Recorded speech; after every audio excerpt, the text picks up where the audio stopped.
Welcome to Barbara's Bulletin, the podcast where we bring you the latest news from around the world. I'm your host, Barbara, and I'm glad you're joining us today. We have a packed show for you, with updates on politics, economics, and more. First up, let's take a look at some of the top stories making headlines today.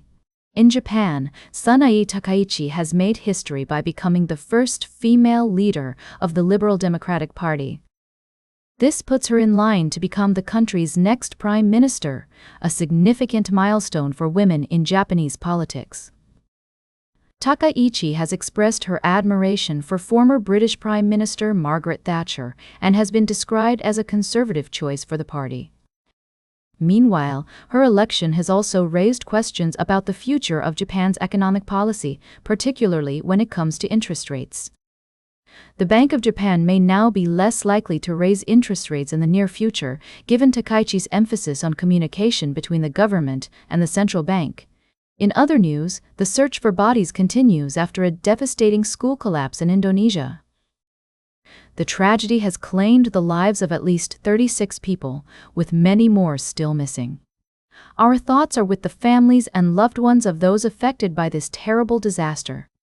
We're also following developments in Ukraine, where Russia has launched a series of drone and missile attacks. The situation remains volatile, and we'll be keeping a close eye on any further updates.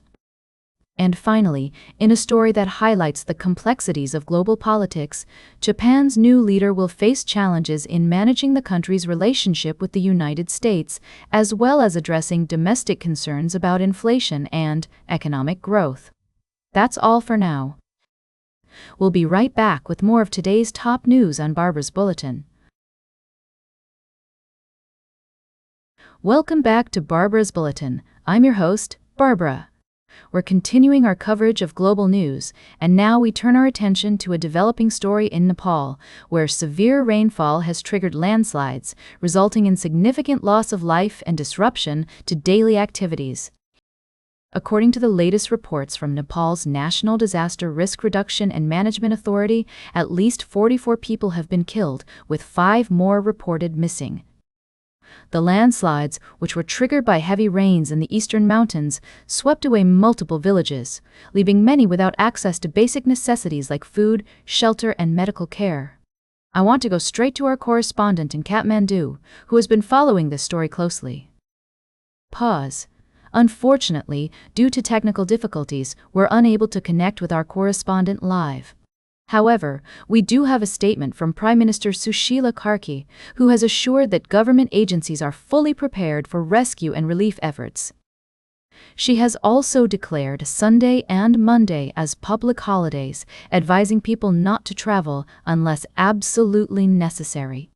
The situation on the ground is dire, with many roads blocked by landslides or swept away by floods, making it challenging for rescue teams to reach affected areas.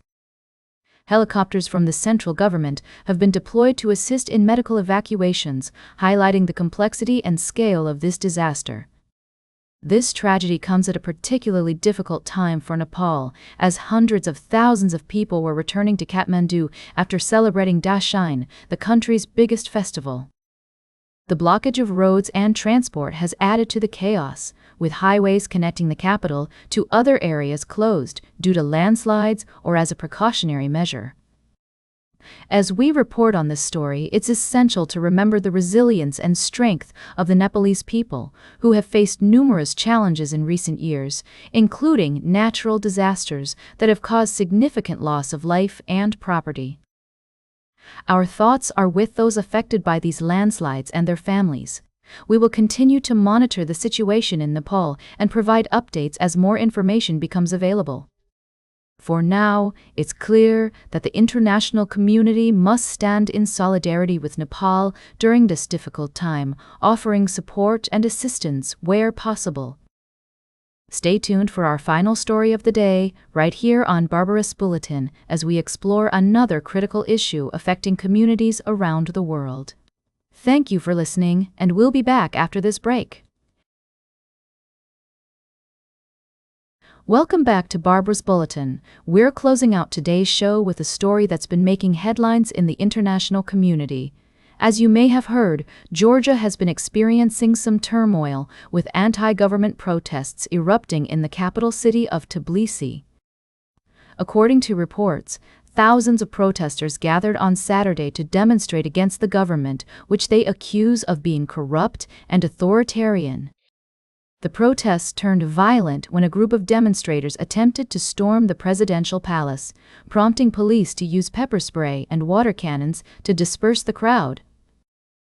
The Georgian Prime Minister, Irakli Kobakidze, has vowed to crack down on the opposition, accusing them of attempting a coup. He's also pointed fingers at the European Union, alleging that they're meddling in Georgia's internal affairs. The EU has denied these claims, stating that they're committed to supporting democracy and stability in the region. It's worth noting that Georgia has been a key player in the region, strategically located between Europe and Asia. The country has been seeking closer ties with the EU and NATO, but its relations with Russia have been tense, particularly since the 2008 war over the breakaway regions of South Ossetia and Abkhazia. As the situation continues to unfold, it's essential to consider multiple perspectives and avoid taking sides. The Georgian government has a right to maintain order and stability, but the opposition also has a right to express their grievances and demand accountability. It's a complex and delicate situation, and we'll be keeping a close eye on developments in the region. For now, it's crucial to promote dialogue, understanding, and peaceful resolution to the conflict. That's all for today's Barbara's Bulletin. Remember to like, share, and subscribe, and until next time, stay engaged.